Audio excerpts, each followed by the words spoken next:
Okay, so in today's video, I'm going to be talking about a very important Stoic concept, which has influenced me greatly and has helped many people that I've shown this to in life. And that is this idea of the dichotomy of control as proposed by Epictetus. But before I get into that, let me tell you guys a story. So I used to study these exams. I used to study my ass off for these exams. So naturally in these exams, I'll be stressed out as I was writing, and then the bell will ring, the exam's over, I have to put my pen down. Now the problem arose when I had to wait for the results. We had to wait 3 weeks to see our results, to see how well we did. If we failed, we would have to do the subject again, pay something like $1,000 for the course, and it would just be hell.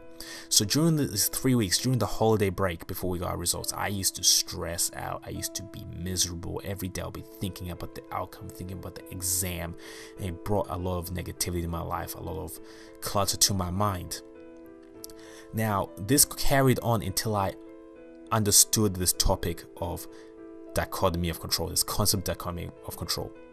Now basically the dichotomy of control is being able to distinguish what is within our control and what is not within our control, and focusing only on what is in our control. Now Epictetus writes in his opening lines of his handbook, the Enchiridion, some things are in our control and others are not. Things in our control are our opinion, pursuit, desire, aversion, and in a word, whatever are our own actions. Things not in our control are body, property, reputation, command, and in a word, whatever are not our actions. Basically, Epictetus is saying we need to focus on what we have influence over. So for me, as I finished that exam, my influence on that exam was over. There is no point on focusing on that and envisioning the future. I should have focused on other things and enjoyed my time, because I did all I could until the results came out. In the same way that people that are in a rush to get to a certain location will get stopped by a red light and will get frustrated and angry and will remove their peace from their lives because of the red light. The red light is not in your control. That is something outside of your control, so you shouldn't focus on that. Remember when you were a kid, you probably wanted to fly. You probably wanted to jump into the sky and fly. Maybe you still want to do that, but you understood very quickly that what's stopping you from being able to do that is gravity, which pulls you to the ground. Now, gravity is something that's not within your control. So you've accepted this fact and forgot about your dreams about flying. So why then do you still have trouble accepting this fact in other areas of your life? Perhaps it's because other things in life are not as easily understood as fundamental laws such as gravity. Always ask yourself, is this in my control? Is there something I can do about this? If not, disregard it. If you can, do the action. There are a few things that people always worry too much about that are not in their control. One is trying to please everybody, trying to make everybody like you. That is definitely not within your control.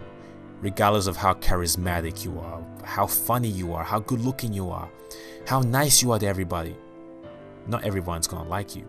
So a good mentality to have is to disregard that as a goal. Instead, focus your goal on something that is in your control.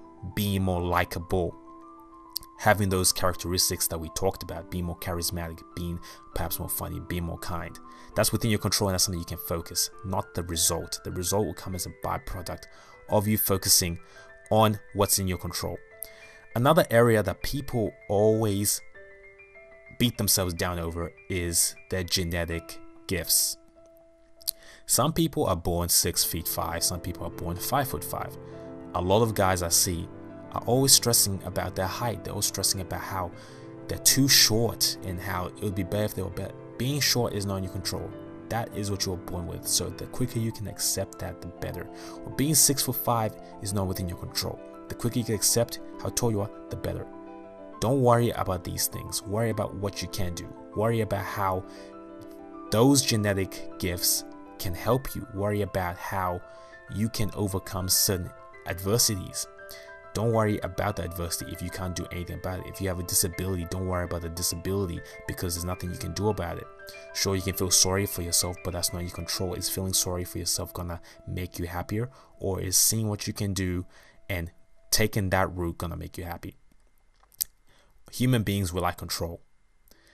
Once you focus on what you can control, you'll be far happier than what you are. Now, this concept is really good in regards to goal setting, and this is how you apply the dichotomy of control into goal setting. A lot of people kind of mistake this dichotomy of control into taking kind of a passive approach to life, when in reality it still is a very active approach, because you're seeing what you can do and you're going in that direction, so you're being more effective. When you're setting a goal, let's say you're playing a game of tennis, as is a famous example. Instead of focusing on the end outcome of winning the game, which is not in your control, for all you know, the person you're playing against could have been practicing for 10 years and is really good and will just whoop your ass.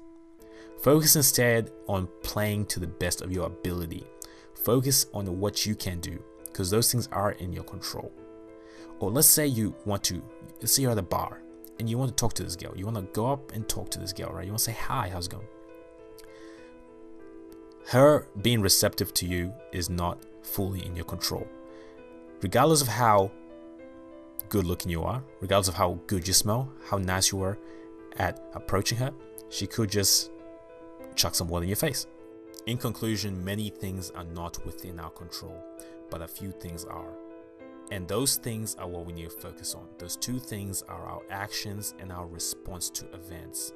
If we can master these things, we can master life itself.